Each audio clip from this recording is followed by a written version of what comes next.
This year, 10 Best again proved that there are some nice cars to choose from if you've budgeted $40,000 to $50,000, but few are as entertaining as BMW's top 2 series models, with their combination of humble size, pouncing, liquid thrust from the optional 6-spots, and piano wire tension to the controls.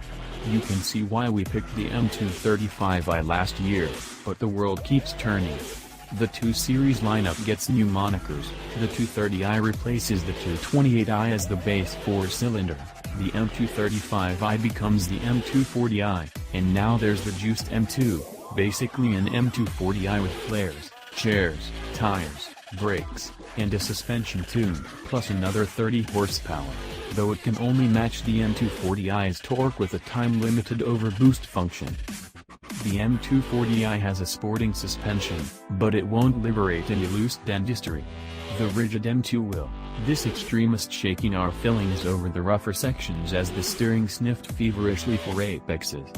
The M2 prefers corners to straights the same way a German Shepherd prefers pork chops to applesauce, but that's part of its hyperactive charm. Cars like the M2 form the radioactive core of BMW's performance credibility, and the M240i backs off just enough to please drivers who find it a little too hot at the center. Well, that's idle dreaming. As sunrise on the day after 10 Best, here's where the votes piled up. On the M240i, a small car hugging tight a 335 horsepower turbo inline 6, and the M2, the same vehicle but with all slack drawn out of the suspension and steering. The cars may be small, but the prices are mighty. The M240i starts at $45,445, and the only color that isn't a $700 option is white.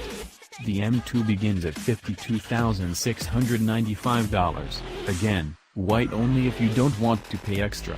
If you wish to celebrate BMW's small car heritage and expertise, BMW makes you pay dearly, indeed, bleeds you white. But people will pay it. There are no comparable options because the industry has largely abandoned to front drive platforms buyers of compact sports sedans who wish to drive a compact. To accept a 2 Series into your life, you have to want small, not Mini Cooper snug but what was considered midsize only a couple generations ago, and be willing to live with 2 doors and the fumble bum way they make you squeeze into the teensy backseat. Plus that price. It's a lot to ask, we know, but if you need to get away in a ship that steers like a star, this is your car.